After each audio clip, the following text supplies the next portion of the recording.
It's Sunday the 28th of February. My name's Juan Brown. You're watching the Blanco Lirio channel, and it's time for an update. We have a very special guest with us today, the captain of United's Flight 1175 that we just got done doing the NTSB report on last Friday, Captain Chris Behnam.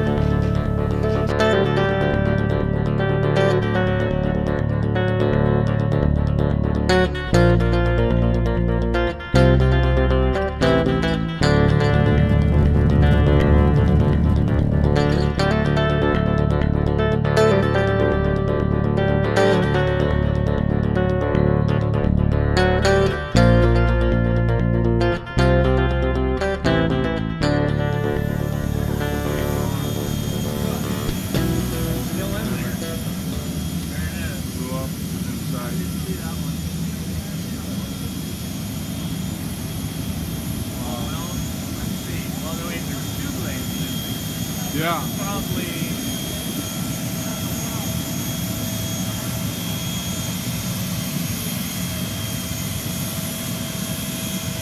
What happened today? Damage to the fuselage.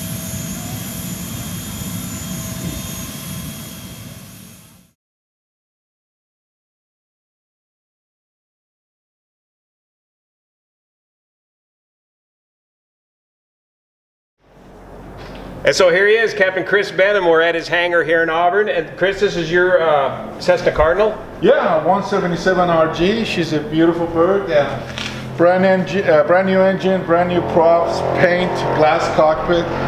Super nice airplane. We're having a lot of fun with it. You're lucky to have a hangar here in Auburn. Yes, Good to get. We haven't set it up yet. I'm gonna like to make it into a man cave, but yeah, it's a great airport, great people here, enjoying it. Great. Okay, so let's go through this incident from the top there. The right guy at the right time, very highly experienced pilot at United Airlines. Well, let's do your background first. You're a local guy. You're Northern California. You started where? I grew up in the Bay Area, lived in San Mateo and Hayward, went to Sierra Academy of Aeronautics, and after graduating from there, became a flight instructor, did charter work, some cargo flying, all in the Bay Area. Then joined Western Commuter in 1980 and worked there for 3 or 4 years and joined United in 1987. 87. And you've gone through a series of aircraft at United Airlines. You've been a captain for how many years at United? About 27 years now. Wow. And the different fleets of aircraft that you've flown at United? I have flown the 727, 747 rope start, or the old classic, we call it. Rope starter, yeah. And then the 757, 767, 737, 747, 400, and now the 777. I was a check airman for a number of years, 3 years on a Boeing 737, and over 15 years on a 75 and 767, and now on the 777. Check airman status. Yes. And when this incident happened in 2018, February 2018, how many hours did you have on the 777 at that time? At that time, I only had like 200 hours on the airplane. I was pretty new on the aircraft. Wow. Well, let's go through it from the beginning there. There you were, some 200 or so miles from Honolulu at cruise altitude. The flight originated out of San Francisco to Honolulu, so that only required a crew of 2 pilots. But the plane was so full you had a jump seater in the jump seat. And what was his, he was brand new to the 777 as well, wasn't he? Right, so the flight was full coming out of San Francisco, beautiful day. The airplane carries 364 people, but that day every seat was full, plus we had a number of young children under the age of 2, and we call them lappers, and they're souls on board, but they don't really count on weight manifest. So we had 381 souls on board, including the pilots and the flight attendant. And we had a jump seater, Ed Gagarin, who was commuting home to Hawaii, and Ed finished 777 IOE that morning in San Fran. So he was going home brand new out of school, Wow. and done with the training, and I think God put him in that cockpit for a reason. Because as the story unfolds, you'll see the important role that this third pilot played. So uneventful flight, ETOPS, obviously flight to Hawaii, and about 200 miles out, you had just taken a restroom break. I took a restroom break. We had 2 guys in the cockpit, so the flight attendants did not have to come to the cockpit. At United, when somebody leaves the cockpit, you have to have another person in the cockpit. So there was Paul and Ed in the cockpit. I went to the bathroom, came back, sat down, put my seatbelt on, turned around to talk to Paul to start doing the briefing for the approach. And when hell broke loose. Yeah, and then what? So what happened? There was a huge explosion, followed by tremendous vibration, violent vibration. And you fly 777. Like when you're up there at Mach 8.3 or 8.5, they ask you to slow down. You bring the power back. You feel a little pulling forward. As the airplane decelerates, we literally hit the glare shield. I mean, the impact was so severe that almost hit the glare shield, and the autopilot disconnected, and she rolled to about 45 degrees of bank at 36,000 feet, Mach 8.3, without any warning. And so immediately, I went into what I'm trained to do, take care of the airplane first, fly it. And as I applied aileron, left aileron, my foot went in and for the left rudder, and before I knew it, I had full left deflection on the aileron and the rudder, and she stopped kind of at 45 degrees of bank, hesitating. And I asked Paul, I said, Paul, help me push the nose over to break the angle of attack. So she came back. And throughout this whole confusion and being startled and not believing what's going on, I asked the other guys, what's going on? Because both engine instruments were normal. So here we are, I have an airplane that is not behaving normal, a full left deflection rudder. My body's telling me to do one thing, and my brain is looking at the ICAS, the engine instruments, and it's like both engines are normal. So it was very confusing 30 seconds. And both engines were normal because of as we learned in the NTSB report, the separation of the cowling took out the EEC wiring, and so AC lies, DC dies. So the engine instruments for the right engine froze for what, 15 or 30 seconds or so? 30 seconds. It was just the longest 30 seconds of my life. And so you got 30 seconds to contemplate things there as you're working through your startle factor there. What were some of the other thoughts that you were thinking this could have possibly been? Well, as I'm trying to process this, obviously you're kind of in a shock. We were not frightened or afraid, but just trying to figure it out, because your brain is telling you one thing by looking visually at the instruments, and your body is telling you something different. I do remember asking Paul, what's going on? He says, I don't know, everything is normal. Ed, sitting in a jump seat, said, hey, maybe we had a mid-air collision. But then again, your brain is like, okay, I have a TCAS, I'm a professional pilot. I have a TCAS, there is no RA, there is no TA, there was no intruder at 36,000 feet. While you go through all this process, all of a sudden the right engine just goes blank. The right engine gauges just disappeared. So we didn't know this. Now we know that the reason for that was the information that was coming from the EEC to the cockpit just froze. So the last picture stayed on my upper ICAS. And that's why everything seemed normal, but obviously it wasn't. As soon as I saw the problem and noticed, I said, we have a severe engine damage, let's run the checklist. But the cockpit was shaking so violently, literally so violently, and the noise was so loud.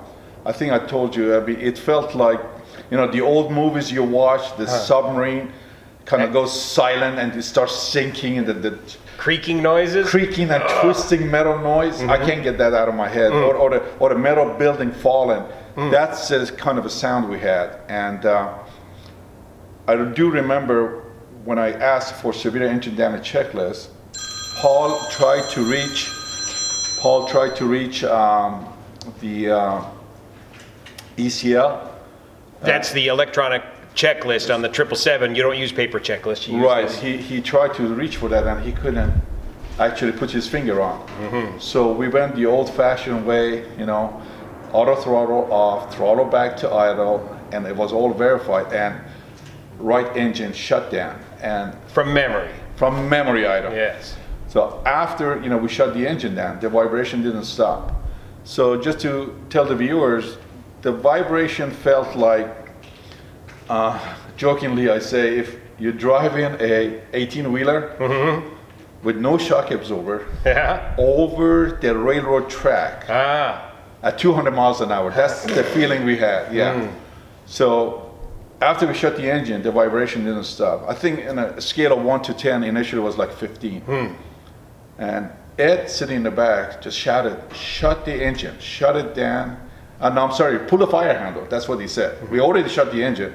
He said, pull the fire handle. But pulling the fire handle, things went more towards normal. So I would say between level 1 to 10, initially was 15, and then it subsided to about level 7. And that's what the shaking you see on the end, on the video. And that stayed with us all the way throughout until we landed and touched down.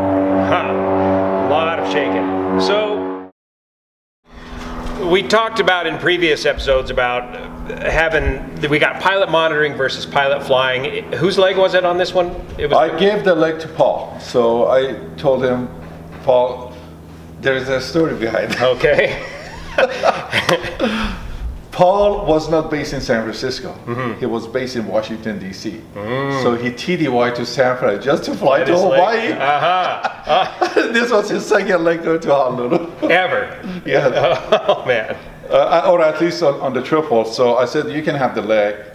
And when this incident happened up there, you know, and I just got hold of the control. It just, you know, you go to your captain mode, and all these years of flying, whatever. I mean, I just grabbed that and said, this is not normal. This is not your normal engine failure. There's something seriously wrong here. So I said, I've got it, and if it's okay, I'll go fly it. And he said, sure, go ahead. And you remained the pilot flying throughout this entire emergency, because it took a lot of strength just to keep this thing upright.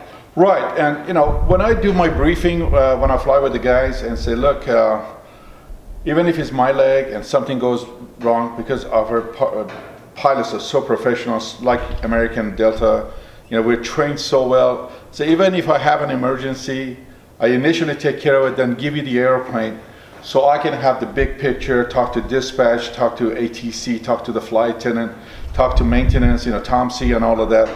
But this was different. This really took every ounce of my energy and concentration to fly the airplane. She didn't want to fly. She just was not flyable. Everything aerodynamically, the wing was compromised and made it very difficult. Remember, the diameter of a Boeing 777 engine is about as big around as an entire fuselage on a Boeing 737. And it's the amount of flat plate area drag presented in this configuration that is making this aircraft so hard to control. So once we knew what the problem was, that it's the right engine, I asked for a severe engine damage checklist. Paul ran through that. I had already lowered the nose because my left eye I was looking at the airspeed drum. It was coming back, and you know, we know these airplanes are very powerful, but you're not going to maintain 36,000 feet on one engine. On one engine, and I always knew it is like got to be around mid-20s. So I already lowered the nose because I saw the airspeed drum coming back.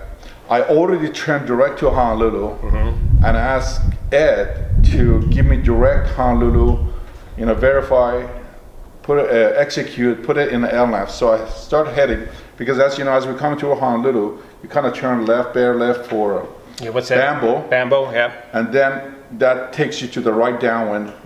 By us going direct, I think we shaved about almost 6 or 7 minutes of flight time. And of course, the autopilot kicked off. The autopilot can't fly the airplane because it's so out of trim, and so and you were unable to re-engage the autopilot. I believe 3 times we tried to re-engage the autopilot. So what happened is after the explosion, we had numerous lights going on. We knew the biggest problem was securing the engine and then deal with the rest of it. And I had my left hand on the yoke, right hand on the throttle. I had firewalled the left engine because I saw the airspeeds coming back. I'm already lowering the nose, and I knew I have 200 miles to go. So all these things go in my head that we're over the open ocean. There's no runways here, so it's not like, okay, let's go land here. I looked at my distance to Honolulu, realized that we have a big problem here. I have to baby this thing for almost 200 miles, 40 minutes to Honolulu. At the same time we start descending, we went IMC at 33,000 feet. So now I'm in the clouds, no autopilot, no auto throttle, flying a disabled aircraft in IMC condition. And after the initial checklist, which is severe engine damage, I asked for drift down. And Paul told me that 23,000 feet for the altitude and 240 knots. So as I'm slowing the airplane towards 240, about 242, 243, she started buffeting and stalling. So how do you recover from a stall? Now you're in test pilot mode. You've got this battle damage. All your data is out the window, basically. You have to sort it out. To recover from a stall, you got a max thrust. I'm already at max thrust. Lower the nose. I lowered the nose to gain more airspeed, and she started coming down like 4,000 feet per minute, and I could just see the runway going up and we're coming down here. So that wasn't going to make it. So literally, like you said, I became a test pilot. I had to create a new envelope. At 265 knots, it felt like she's going to fall apart. It was so much vibration. Too much vibration from the windmilling engine. Yeah, faster we went, the worse it got. Yep. Slower, I couldn't maintain, flight characteristic or stay in the envelope at 240. So I literally created a new window, 245 to 255 knots. I kept it within that window, 10 knots. And I think I've said this in many other interviews, that it literally felt like having a plate on the fingertips with a ball bearing in the middle and trying to balance that for 40 minutes. Hand flying. And of course the 777 has a TAC or a rudder assist program that helps with engine out situations, but that's in-op also, I believe, in this case. Yeah, the TAC was inoperative for thrust asymmetry control. That was in-op. Autopilot was in-op. Auto throttle was in-op, and we also lost ACARS. All the communication to dispatch was out too. We did get dispatch on SATCOM, and the only time, I never took my hands off the control. It just, they got me set up. I told dispatch what happened, what's going on, please notify Honolulu. We are going to Honolulu, have the equipment standby. In fact, you were so busy hand flying the aircraft that the jump seat or somebody else had to get you strapped in for the landing? Yeah, I remember that. Ed reached over my shoulders and strapped me in because I wasn't going to take my head off that control. You couldn't, just roll right back up on you. Yeah. And you didn't really break out of the weather solid VFR all the way down to what? 2,000? About 2,000 feet. Wow. So, Honolulu was best runway, not only in time and distance, but our comfort level. I've been going to Honolulu for almost 30 years. Ed is from Honolulu. He was with the Coast Guard out of Honolulu base. So we come down, the deck was about 2,000 feet. And they have 3 runways in Honolulu. Runway 8 left, which was closed that day. 4 right was too short for the condition, having an engine out, hydraulics out, and all of that. So only runway available to us was 8 right, but doesn't have an ILS. So we had to shoot an RNAV approach, IMC, into 8 right. Wow. But you were able to use precision approach guidance on the RNAV approach and capture a glide slope, a good glide slope in for that yes, runway? Just do the LNAV, VNAV, non-precision, approach. So you're flying the aircraft. How did you go about coordinating with the flight attendants? Well, one of the things that FAA and NTSB gave us an attaboy was my Command Leadership Resource Management, CLR, which I put it to best use. I delegated the communication with ATC and the flight attendants to Ed initially. So he declared the emergency, Mayday, Mayday, Mayday with HCF while I'm flying the airplane. And initially Paula and I wanted to work on the checklist, but it was just too much. So it literally became a three-man cockpit, put it this way.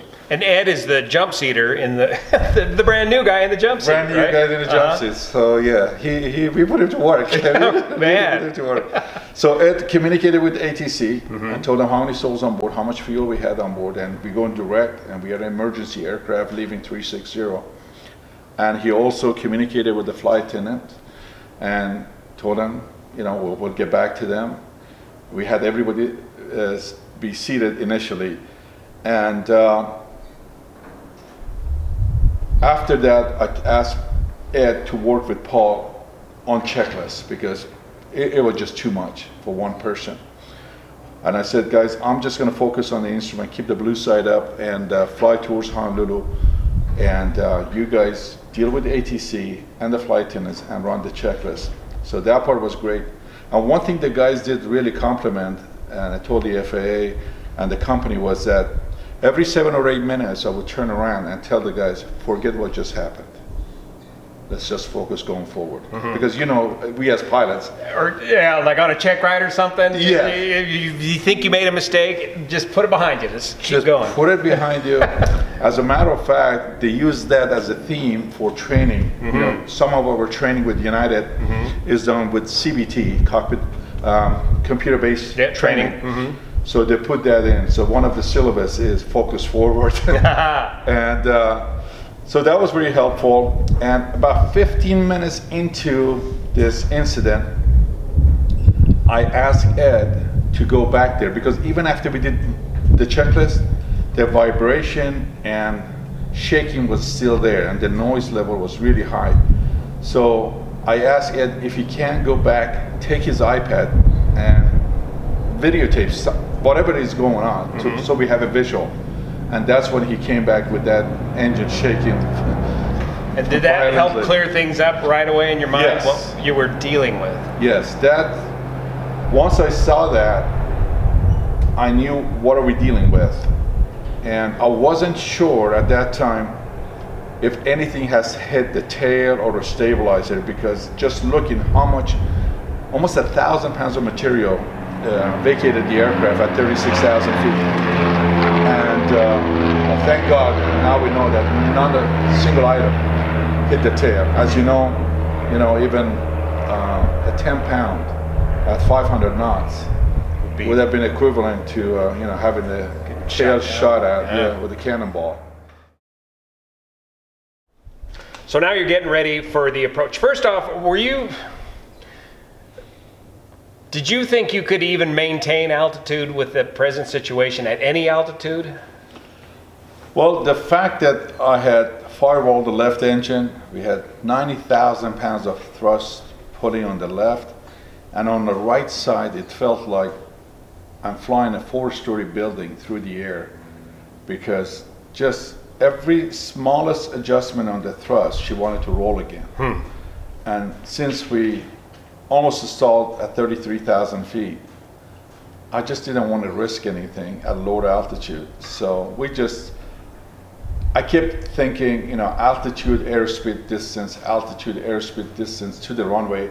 And in my mind created this CDAP, 3 to 1 sort of? 3 to 1, constant descent angle approach, just coming in and doing a curve, a right turn on an arc to runway 28 right, because by runway 8 right, because by then we knew that we only have one shot at this, and having max thrust just to maintain 1,200 feet per minute clean we all believe that once we dirty up the airplane, she's not going to be able to go around. So there is no go around today. I mean, definitely, we just had one shot of putting it on the runway. And so how did you configure for this approach? Well, first off, you did crunch some numbers to come up with a runway landing distance in the emergency, and those numbers came up good. Yeah, so Ed, being as sharp as he was. Fresh out of training, yeah. Fresh out of training, right? Yeah. He just fired up the iPad again and went to the irregular runway distance. For that condition calculation, came up with like 79.60. That's how much we needed. Because normally your company, you would get this through the ACARS, but the ACARS was busted. Oh, exactly. So Ed had to just dive into the books. You push a button, you just put 8 right, and you push one button, and it's all there. Magic happens. But not today. Not today. Yeah, not today. And that's why, again, having a third man in the cockpit was very, very, very important that day, extremely important. So mentally, what I did was, and I told the guys that I'm going to come high and fast. Because altitude and airspeeds are my friend. Altitude up to a certain point, but once you get on the glide slope or 3-degree glide slope, you got to lose the altitude. But speed is always your friend. So we came about 250 knots, about 12 DME. And I brought the power back slightly, put the flaps to 1. We got green light, it was a big sigh of... Because you had no idea if the flaps were even going to work or not. And you were kind of planning on, if you had to, a no-flap landing. No flap landing, and the next thing was get the gear down. So we put the gear down and we got the green lights. So now here we are like, okay, at least we got flaps 1. And I was doing about 220 with the gear down. 1,000 feet, we put flaps 5. And came down the 3-degree glide slope. By that time we were visual, but I was on the instruments. The guy was just giving me vectors, turn left 5, turn right 5, stop, turn. Your other crew members were doing this for you. Other crew members. Not ATC, yeah. Other crew members. It's just like the old PAR and ASR approach, right? And they said, Captain, you just stay on the instruments and we'll get you down there. We'll get you down there. So, we came down the flaps 5 at 200 knots. At about 200 feet, we went flaps 20 and held 180 to touchdown. Because I knew the numbers were compromised, so the book numbers in the book were not going to really help us. And at the same time, I had Ed, had talked about this previously, that do brace, brace, brace. And it happened to be a very smooth landing. And we got off the runway at Romeo Golf, off of 8 right, and the fire trucks were standing by and started communication with the fire marshal. And as you retarded the throttle to come on into land, there was that buffeting did not return to the airplane. With the flaps down, she still handled okay at that speed, now that you're back down to sea level now. Yes, yeah. As we got to a denser air, things got a little stiffer on the control. Up there was really mushy. Up there was really mushy, and it just got more solid, like more like an airplane feel to it. Good. Yeah, and I don't think I really was paying much attention. I mean, I was just glued on that runway on the numbers, and looking at the instruments. He just went flaps 20. And I didn't even have to touch the power because the speed just started coming back by itself. So you called for the brace command on short final air or on final air, but as somewhere during this interim, you invited one of the flight attendants up to the cockpit? Right, after we shut down and secured the airplane. No, I'm talking about back when you were coming. Well, you were still coming into Honolulu. Did you have a flight attendant? Did you personally brief a flight attendant? Yes, I did. So after Ed came to the cockpit with a picture, I asked Cecilia, our chief purser, to come, and I explained the situation. I said, well, obviously we have a big problem here. The right engine is totally destroyed. We have that part under control, but we have controllability problem. So we are not sure that we can drag take the airplane to Honolulu for another 25 minutes or so. This is like 15 minutes after the incident happened. So go ahead and prep the cabin for possible ditching. We'll keep you informed. And because their checklist is very long, it takes them like a good 20 minutes or so to go through the whole checklist for possible ditching the aircraft. Yeah.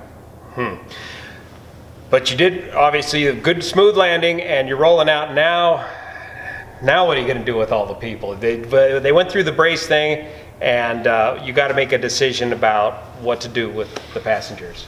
Yeah, well, I was communicating downstairs. Paul was, I think, with the fire marshal, and then he would turn around and make sure that I'm hearing the conversation. The marshal said that there is no fire on the right engine, but there's fluid coming down. We didn't know was it hydraulic at that time or was it fuel. So I said, ask him if they think, if there's no fire, I would like to taxi the airplane to the gate and not add more fuel to the fire per se by, you know, pulling the, opening the doors and having the slides, and maybe somebody would get hurt. So far we've been very fortunate. So, and everybody agreed, 3 of us agreed with the fire marshal, and they escorted us, and we went to the gate and shut the engine down. Taxi back to the gate. Yeah. So you get back to the gate, and one of the pilots leans over and tells you, what does he tell you about hanging on to the... Oh, actually it wasn't the gate. It was right when we got on Romeo Golf. Okay. And we set the parking brake, and we looked at each other, and big sigh of relief. And Paul tapped me on the shoulder and said, Captain, you can let go now. And that's when I realized that my left hand was glued on the yoke and the right hand on the throttle. And he said, for the last 40 minutes, I kept looking at you fighting this thing, and I was wondering when your body is going to give up. The shaking and just literally manhandling it, the airplane for 40 minutes. Because that vibration of that windmilling engine, because we've lost one blade, 34 pounds, plus a good section of the other blade, 10 more pounds, is shaking the thing so much, and that's transmitted all the way through to the yoke. To the yoke, and you can see them on the side of the aircraft on that video. That shaking was, you know, I was feeling it on the yoke the whole 40 minutes, So now back to the gate, you decide to come back and step out of the cockpit and say goodbye to everybody. That's got to be just overcome with emotions. You know, there's a lot of things that it goes through your mind, and I do remember 2 things very clearly. And one was when I told Ed to declare emergency, and he goes and says, Mayday, Mayday, Mayday, United 1175, you know, experienced engine failure or catastrophic failure, vacating 360, there was a big pause on the ATC, or at least to me, it felt like because it was a big pause. You want him to jump on right away, and it's like the guy's probably thinking, oh my God, I mean, you never hear a 777 declare emergency over open ocean, right? So that was in my mind, and the other thing was that when they asked Ed how many souls on board and how much fuel, he said, like, you know, we have like hour worth of fuel and 381 souls. And all of a sudden something happened. You know, it just felt like somebody poured cold water, ice water, down my back of my neck. 381 souls. I mean, that's a small town. I was responsible for their safety, and I made one decision that morning, and right then, that, you know, I can't fail them. I can't betray their trust. And today is not going to be the day that, you know, we die. And that one decision, I think, changed a lot of things for me. Because the next day, Paul and I, over breakfast, start talking about what happened. And he asked me, can I ask you a question? I said, sure. It's a personal question. I said, sure. And he said, when this happened, do you think this was it? Do you think we're going to buy the farm? And this is it. I said, to be honest with you, when she rolled to 45 degrees of bank, which is really a sight to see on a 777 at Mach 8.3, and I was struggling to bring it back, you know, it went through my mind initially that maybe I should do a barrel roll, bring it back. Because you've had some aerobatic training. I have had that experience, yes, but the vibration kind of scared me that I don't know what's going on with this jet. She might not make it through the roll, and maybe will fall apart. Come apart. And that's another thing that I want to tell you about, the blade hitting the fuselage in a second. So, you think you're going to buy the farm? Yeah, we're going to buy the farm. I said, I really thought, yes, we are. And so I answered that question, and then he threw another question at me. Yeah. And was like, were you okay with it? And all of a sudden, I mean, just your whole thinking and body language, everything changes. And I thought for a second, I said, you know what? Yeah, I was okay with it. Lived a good life, done good, and I was okay with it. The only thing is that, you know, the first 30 seconds of this happening, my whole life went through in front of my eyes, just like a slow motion. My children's being born, you know, there are smiles and, you know, the things we did. I mean, my life just went through right in front of me. And one thing that my dad was very sick. He was in the hospital, and I said to myself that not today. This is just not today.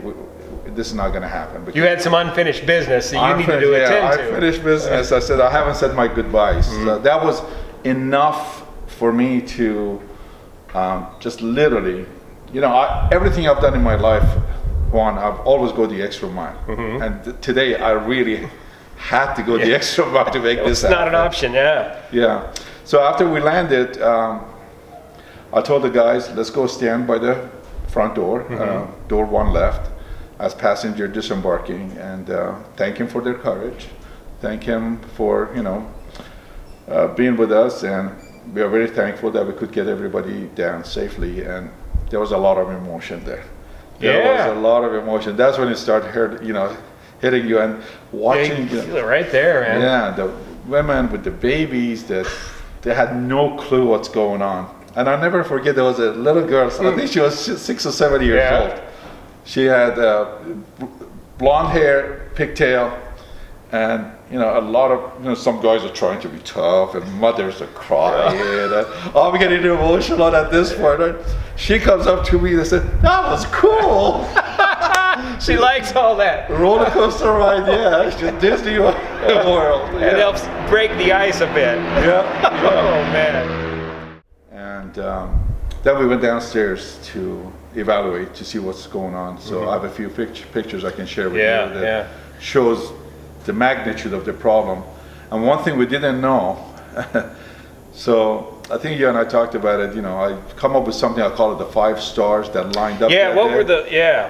Yeah, so basically we didn't know at that time that the blade actually separated from the engine and hit the fuselage. So it was technically an uncontained engine failure in this case. Technically, yes, it was uncontained. And after the incident is over and we get home, and, you know, a few nights, I never had nightmares. I was never afraid of going back to the cockpit. But I kept thinking, you know, the what if scenarios. Because everything's just new, right? You walked away from it. What if over and over and over in your mind? What if something had hit the fuselage? What if something had hit the tail? What if we weren't 200 miles and we were at PET, point of equal time, or CP, right? All of that questions were going through my head, and I knew the answer is going to come either by myself, by thinking about it, or, you know, as the FAA and NTSB and the company do their investigation. So more and more I thought about this, I came up with this theory or philosophy in my head that, you know, we are put on this earth for a reason. There is a purpose, a defining moment for each one of us, right? So I think my purpose that day was, or my defining moment was that 40 minutes, to be in that spot at that day. Because I have done certain things in my life, not only flying jets, but I'm a 3rd-degree black belt in karate. I do meditation. I like to balance rocks for fun. I do love to sail. I've been sailing for 35 years. It's all balance. So it's all about balance, right? So all of that came handy. And to fly that airplane and to keep it in that envelope and stay cool and make sure the other guys are like, because the biggest fear we had was, it wasn't like making it to Honolulu. It was like, can we stay airborne for another 1,000 feet or another 2,000 feet? Because the shaking was really bad. So the 5 star that lined up, May I share those with you? Yeah, yeah. The first one was, I always say to my friends and family that the 5 stars lined up that day for us to make that successful landing. And the man upstairs had a lot to do with this. Yeah. First one was that 3 minutes before this happened, I was in the bathroom, you know, Right. out of the cockpit. I come down, sit down, put my seatbelt on, turn around to Paul to do the briefing, and boom, the explosion happens. Number 2, we had a well-qualified United 777 pilot as a OMC or jump seater in the cockpit. He was phenomenal. So as a matter of fact, when we were asked to go to Washington, D.C. for a Superior Airmanship Award, I made sure that Ed was included in that, Right. because literally that was a 3-man cockpit that day. Number 3, we were only 200 miles out and 40 minutes.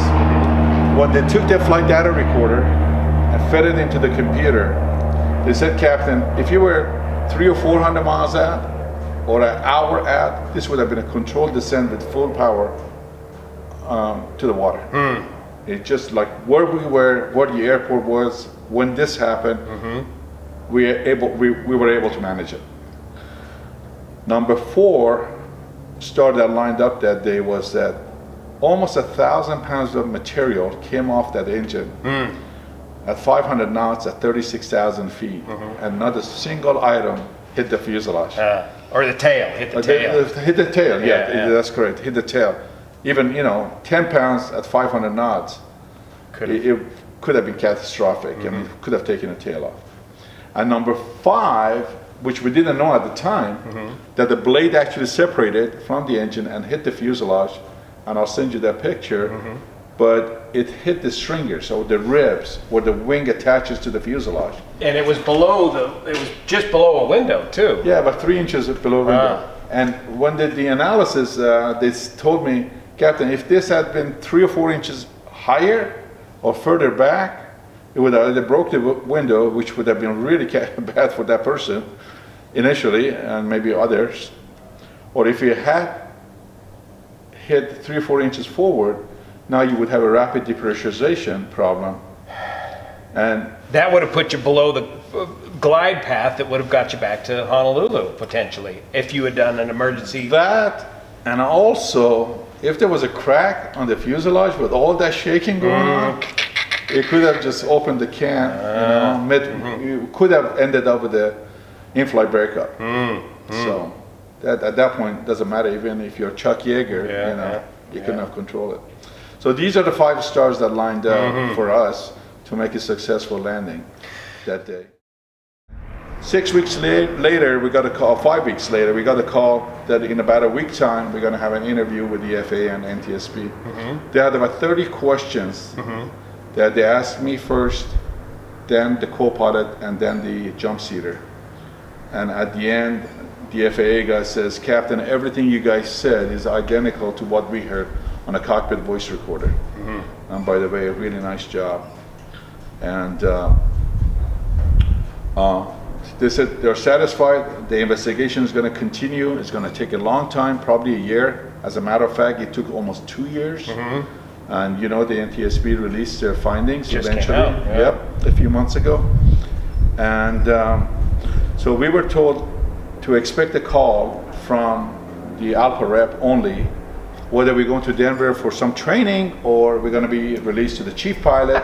Hero or zero, you're going to get the results, huh? Hero or zero, that's a good one, yeah, I heard that, yeah. So 2 weeks goes by, and this is kind of interesting, and we get a call from the Alpha rep, which by the way says, guys, I'm not the only one on this call. We have the NTSB, FAA, and the company on board. Oh, he's on the call, and I'm like, okay. But he said immediately, there is no need for concern.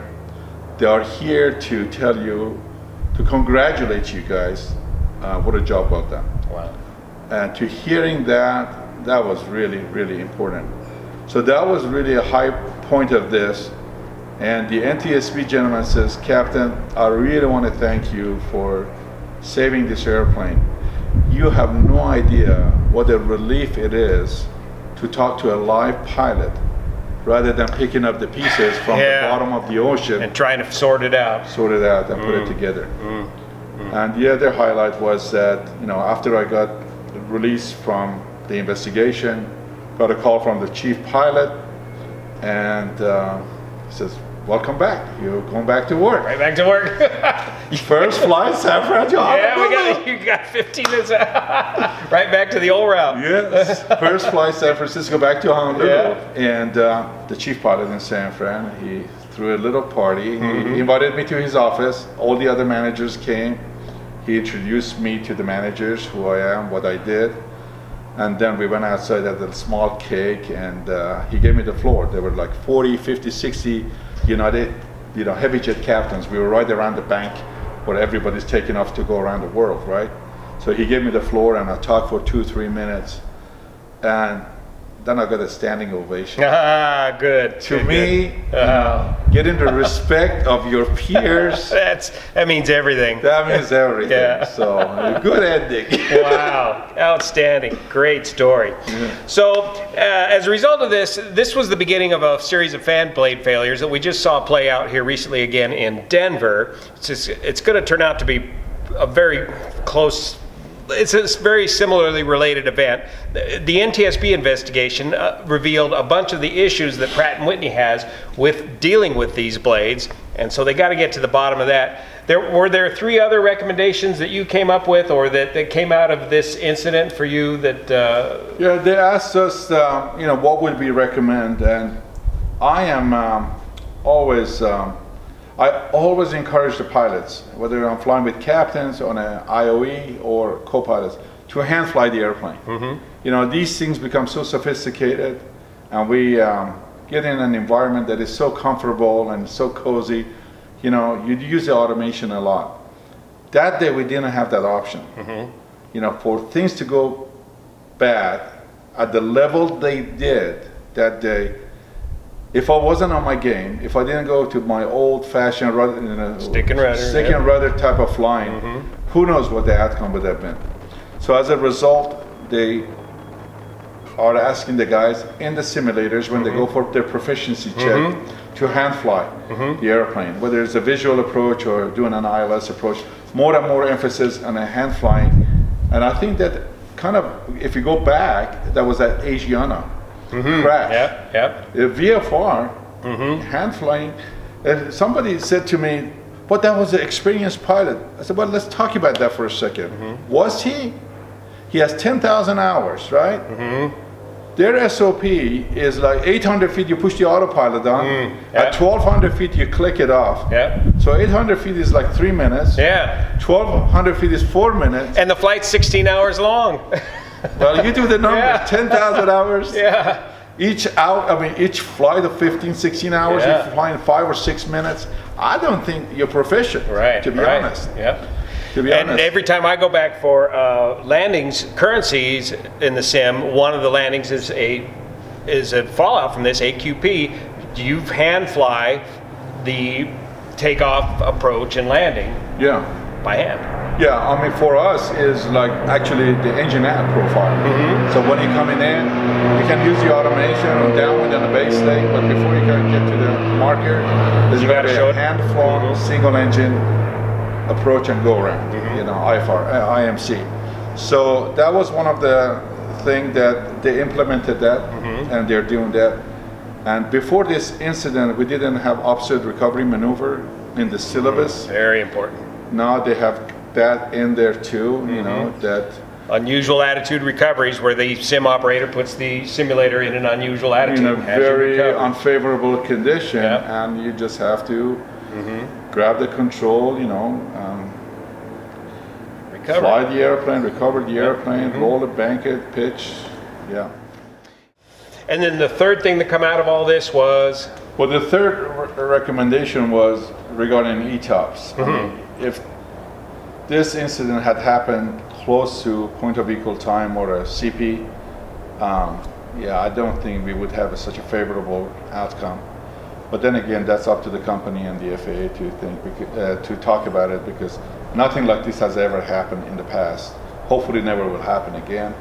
And as we know, Pratt Whitney. We know what the problem PW is. 4000 experienced the same problem last week out of Colorado. Fortunately, those guys were just on the initial climb stage, and they had the runway right behind them, and thank God, you know, they did a superb job. Yep. Again, their training kicked in, and they went back to the airport and landed the airplane safely with saving everybody. Outstanding. And so you did receive the award. What was the name of that award again? We received the Superior Airmanship Award. We were invited by ALPA and the United MEC to go to Washington, D.C., and they did an awesome job. The kids came along, the girlfriend came along, they treated us wonderful and put us in a nice hotel. It was a great ceremony, and the MEC chairman, Captain Todd Insler, took the stage. He explained about what happened up there. There was a short video put together by ALPA that, you know, explained everything, and then they gave me the podium, and I spoke for a few minutes, thanking the pilots and thanking the flight attendants, and also thanking the passengers for their courage. I did say one thing in that speech, and I don't call us pilots. I think, to me, a pilot is the guy that pushes a barge down the Mississippi River. Really? I think we are aviators. You know, we get to that level. We are aviators, and I always promote safety. I always encourage the guy to become the best they can in anything they do, obviously, but even in flying. And, you know, never forget your skills of stick and rudder. Always hand fly it.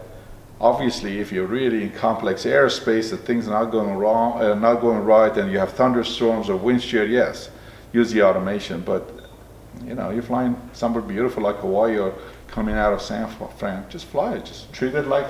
Be comfortable with hand flying. Like this one. Yeah, just hand fly it and enjoy it. Yeah, that's it. Enjoy it. Enjoy it. All right, Captain Chris Behnam, thanks so much for the debrief on Thank you so much. United's Flight 1175. Thank you. Thank you. Fantastic. You do an awesome job, and I watch all your videos. It's such an honor to meet you in person. Oh, are you kidding? This is a historic first for the Blanco Lirio channel, to have the actual pilot of an incident that we're talking about on this channel come up and tell the whole story.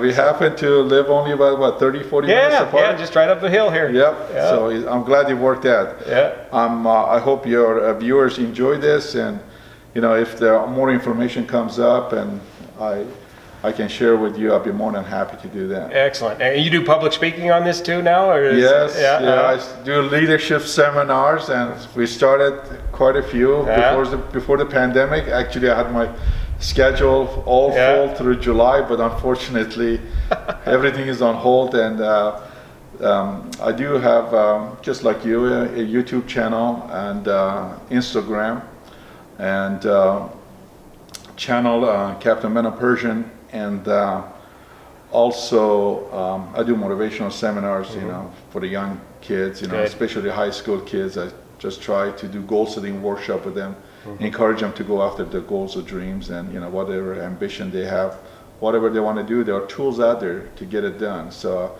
encourage them to do that. And there's a book coming out in a few months. And a movie too, maybe? I don't know. We never know, but definitely would it be something, Definitely a book coming out, yes. Okay, you guys can go ahead and start typecasting all the different role members of this movie here in the comment section below, and we'll put all of Chris's contact information in the comments or in the description below. Thanks so much for watching. We'll see you here. Thanks. Thank you. Thanks, Chris. Bye-bye. All right. That was fun. Yeah, that was a good one, man. That's good.